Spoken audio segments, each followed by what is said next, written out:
Në vitin 1849 u bë një zbulim madhështor, zbulim që pushtoi planetin, cep më cep. Madje ai zbulimi i atëhershëm pushton ende sot planetin, por flitet shumë pak për këtë. Ndaj sot do t'ju tregoj një nga historitë më të bukura që kam treguar deri tani. Kush është rastësisht nëse nuk e keni bërë ende, lidhuni me këtë faqe që të shihemi sërish dhe faleminderit që jemi përbashkë. Antonio Meucci. Ndoshta ky emër ju thot pak ose dikujt asgjë, por dëgjojeni me kujdes. Antonio Meucci lindi në një lagje të Firenzes në vitin 1808 dhe ishte një djalosh të jetë i talentuar. Në fakt, ai që i ri bënte shpikje dhe transformonte çdo gjë në shpikje të reja.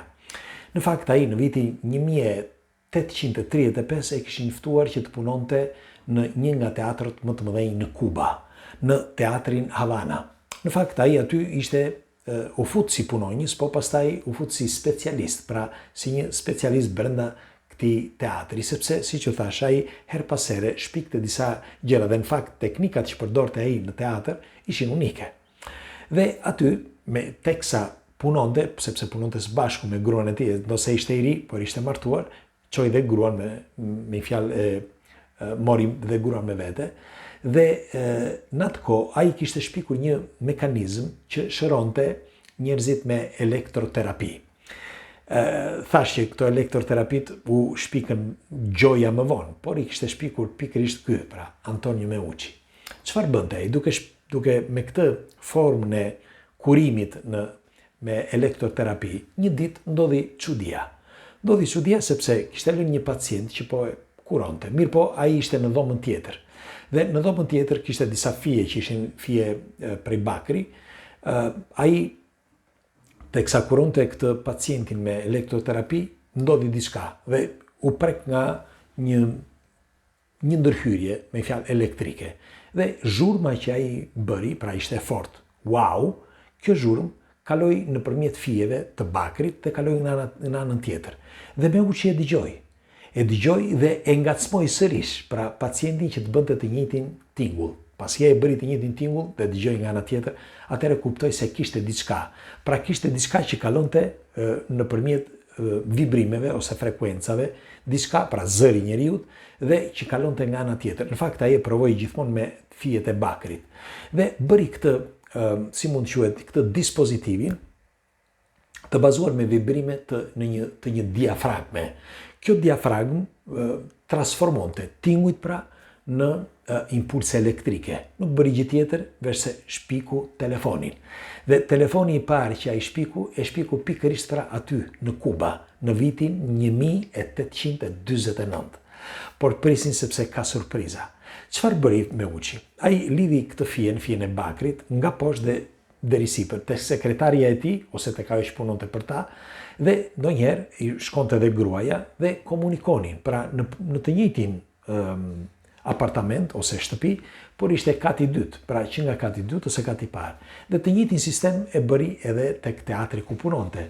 Pra kur kishte ndonjëherë që kishte full me njerëz që nuk mundej që të bërtiste, apo si e bënin dikush, ai bëri pra këtë lidhje me fije.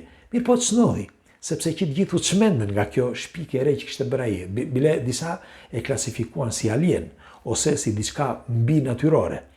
Dhe ai nuk mundej që ta regjistronte si një ide. Në fakt kishte ardhur momenti që çdo ide shkonin dhe e depozitonin. Pra e shkonin duke e shkruar në detaj se çfarë shpikje ishte. Ai nuk ishte aq i pasur, bile nuk e pagonin aq sa duhej. Në fakt ai së bashku me gruan që ishte aty shpenzonte, me fjalë ato që merrte i shpenzonte dhe nuk kishte shumë para. Në atë kohë dollarët ishin, le të themi, paguesh pak, me fjalë mund paguesh $1 apo $2. Në fakt kjo shpikje, nëse ai do ta ruante të paktën për një vit, kushtonte $10. Në fakt telefoni që ne kemi sot mund të themi që kushton $10, pra nga Meucci.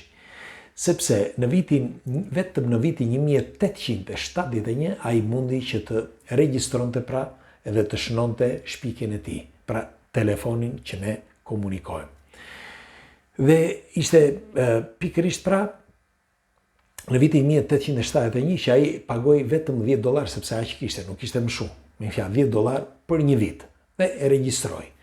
Mirë po, pas ati regjistrimi nuk mundi më, sepse, si që thash, ai ishte bile u katandis akoma më keq me kalimin e kohës. Disa gjoja thonë që ishte mason, ose thonë për të tjerët që e morën më vonë, një Alexander Graham, që ishte ky që, ose Graham Bell, Alexander Graham Bell, ishte ky që e regjistroi në vitin 1876, pra shumë vite më vonë, po thuaj se 11 vite më vonë, sepse kishin, le të themi, frikë se mos kishte bërë në një marifet Meucci dhe e kishte regjistruar në një formë tjetër. Mirë po nuk kishte, e vetmja formë kishte ajo aty. Ai kishte paguar vetëm $10 për atë vit, por nuk mundi më. Dhe kështu që ai, pra Meucci, vdiq në vitin 1889, komplet i varfër. Merrini me mend, pas Meucci, pra në vitin 1876, e regjistroi këtë shpikje, gjëa sikur e kishte shpikur ky Alexander Graham Bell, dhe u bë nami. U bë nami sepse që në një kohë shumë të shkurtër, ndonse Meucci kishte kërkuar disa herë që t'ia shisje në një kompanie, ose të kooperonte me një kompani, askush nuk ja mori përsipër. Askush nuk donte ta dinte. Si gjithmonë idet e reja friksojnë. Ndonjëherë për disa idet e reja janë jo vetëm revolucionare, por janë ndryshojnë mendimin personal dhe atë kolektiv. Dhe për disa këto janë momente shumë delikate dhe ndoshta disa e anashkaluan. Por ndoshta dikush thot që e bën të qëllimshëm, sepse dikush tjetër e pa që ishte një shpikje e madhe dhe e përvetsoi. Pra e katandisën deri në atë forum sa që u futën që ai të paktën kështu thuhet, që të mos kishte as për të ngrënë, pra Antonio Meucci, derisa vdiq para në vitin 1889. Dhe kështu shkoi, pra me kalimin e kohës, filloi telefoni që të ishte pjesë e çdo familjeje amerikane, pra pas vitit 1876. Me fjalë ty nga viti 1880, kështu filloi. Bile disa thonë që 9 vite më vonë, me fjalë pas daljes së telefonit në mas të gjërë, Antonio Meucci u ndje shumë keq dhe vdiq jo vetëm i varfër, por edhe me brengën e madhe që nuk mundi të regjistronte atë shpikje që ai kishte bërë. Mirë po, duhet të dini që sot, me fjalë që kur ka filluar telefoni, sepse fillimisht ishte telefoni i shtëpive, që ai që u shpërnda më shumë, nuk ka patur shtëpi, me fjalë 1 në 3 shtëpi në botë kanë patur 1 në 4 shtëpi, themi kështu dhe për vendet e varfra, 1 në 4 shtëpi në botë ka patur një telefon shtëpie. Merrini me mend, 1 në 4.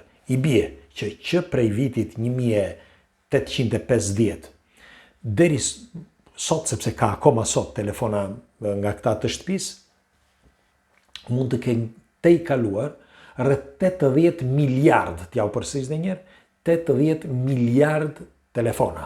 Sepse po i them dhe ato që janë përsëritur, për shembull që i kanë vendosur 2 herë apo 3 herë. Këto janë herët që janë vendosur pra të telefonave që ai, Antonio Meucci, shpiku. Dhe ajo që është më absurdja, sot për sot që ne po flasim, janë 7.5 miliard telefona aktiv. T'ja u përsëris edhe një herë, 7.5 miliard telefona aktiv. Merrini me mend. Antonio Meucci, që shpiku, pra nga një elektroterapi, nga një pajisje elektroterapi, shpiku telefonin në vitin 1849 ose 1850, sot ne kemi 7 miliard e gjysmë telefon aktiv. Dhe gjatë gjithë kohrave mund të kenë të i kaluar, pra rreth 100 miliard për afërsisht telefona. Po themi që të gjitha kohrat që atëre deri sot, 100 miliard. Pra nuk ka patur cep të botës që nuk është pushtuar nga shpikja e këtij zotëris, pra, e Antonio Meucci.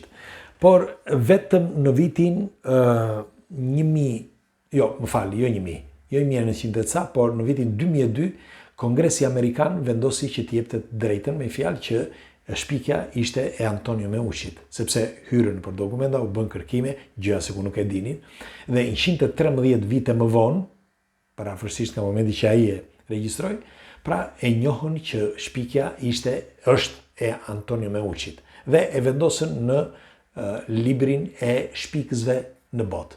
Por Antonio Meucci vdiq i varfër, nuk ka asnjë vlerë. Vlera, për mendimin tim, nuk është ajo, pra që t'japin ty pas 113 viteve vlerën se çfarë i ke dhënë ti në shoqërisë apo njerëzimit apo atij vendi. Por vlera e vërtet është sepse është ruajtja e personalitetit, ruajtja e emrit, ruajtja e çdo shpikje që ti bën, ruajtja e edhe një fjale. Pra ky është thelbi. Për shembull, në këto diskutime që ne bëjmë këtu, unë jam i bindur që shumë prej jush jam i bindur për këtë sepse edhe dihet teksa udhëtonim, disa njerëz takova, disa prej tyre më thonë, unë do të kujtoj për gjithmonë, sepse disa fjalë nuk mund t'i harroj dhe i ke thënë vetëm ti, pra i ka thënë Nadir Murat për mendin e tij. Pra unë jam i bindur për këtë që unë nuk bëj asgjë, thjesht bëj diskutime, ndes shkëndijën dhe për mua është gjë e madhe sepse është një mision. Por megjithatë thash nuk do të dëshiroja që të prisnin ata që nuk e kuptojnë, nuk do të dëshiroja që të prisnin 113 vjetë, por ta bëjnë sot. Dhe kjo është bukuria e jetës, sepse është e bukura dhe e keqja e jetës. Unë po e shfrytëzoj, po mundohem që ta shfrytëzoj sot, pra atë që unë kam, mendimin tim, por atëre nuk ishte komunikim si sot. Dhe fal atij, pra Antonio Meucit, ne po komunikojmë këtu së bashku. Dhe unë po ju flas dhe ju më dëgjoni fal Antonio Meucit.